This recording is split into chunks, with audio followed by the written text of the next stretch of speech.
యూసుఫ్గూడ డివిజన్లో 66,000 ఓట్లు ఉన్నాయి. 66,000 ఓట్లు అంటే మనం వర్క్ డివైడ్ చేసుకోవాలి. ప్రతి 25 ఇళ్లకు ఒకరు ఇన్ఛార్జ్ బాధ్యత తీసుకోవాలి. తీసుకొని ఆ 25 ఇళ్లలో మనం డామ్ డూమ్ అనేది పెద్ద పెద్ద మీటింగ్లు పెట్టి దుంకే అవసరం లేదు. మనం సింపుల్గా పోయి ఆ ఇళ్లకు పోయి ముచ్చట పెట్టాలి. కేసీఆర్ ఉన్నప్పుడు బాగుండేనా, ఇప్పుడు వీళ్ళు వచ్చినాక బాగుందా, ఇది ఒక్కటి మీరు అడుగుని మొదలు. నాకు తెలిసి 99% మంది అప్పుడే మంచిగా ఉండే, వీళ్ళు వచ్చినాకనైతే నాశనం చేసిపోయిందని మీకు 99% మంది చెప్తారు. నేను చెప్పేది కరెక్టేనా? చెప్తారు. మరి అట్లా చెప్పినాక వాళ్ళను ఖచ్చితంగా మీరు రేపటి రోజున మాకు ఆశీర్వాదం ఇవ్వాలి. మొన్నటిదాకా గోపన్న ఉండే, గోపన్న బాగా పనిచేసిండు, కానీ ఇట్లా అనుకోకుండా ఇట్లా జరిగింది. కాబట్టి మీ అందరి ఆశీర్వాదం కేసీఆర్ గారికి మన పార్టీకి ఉండాలి అని చెప్పి మీరు దయచేసి అందరు కూడా ఒక్కొక్క ఇంటికి పోయి కూర్చోవాలి.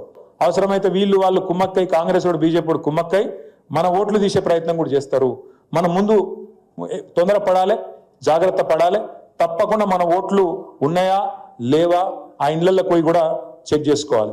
ఈ వివరాలన్నీ మీరు పకడ్బందీగా తీసుకొస్తే మనం బ్రహ్మాండంగా అవతల ఎన్ని దుష్ప్రచారాలు చేసినా బీజేపీ వాడు కాంగ్రెస్ వాడు డోక లేకుండా మాగంటి గోపీనాథ్ గారి సేవలు మళ్ళొక్కసారి జూబ్లీహిల్స్ గుర్తు చేసుకున్నది.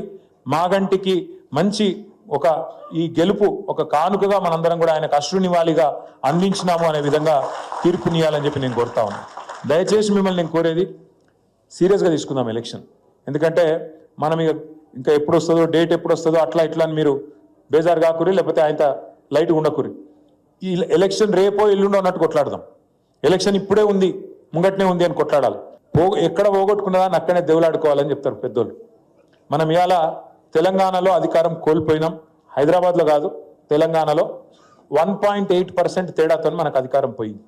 మళ్ళా తిరిగి కేసీఆర్ గారు ముఖ్యమంత్రి కావాలి, మళ్ళా గులాబీ జెండా ఎగరాలి అంటే ఎవరి చేతుల్లోనే లేదు, మన చేతుల్లోనే ఉంది. అందుకే దయచేసి అందరం సీరియస్గా తీసుకొని గట్టిగా కొట్లాడదాం.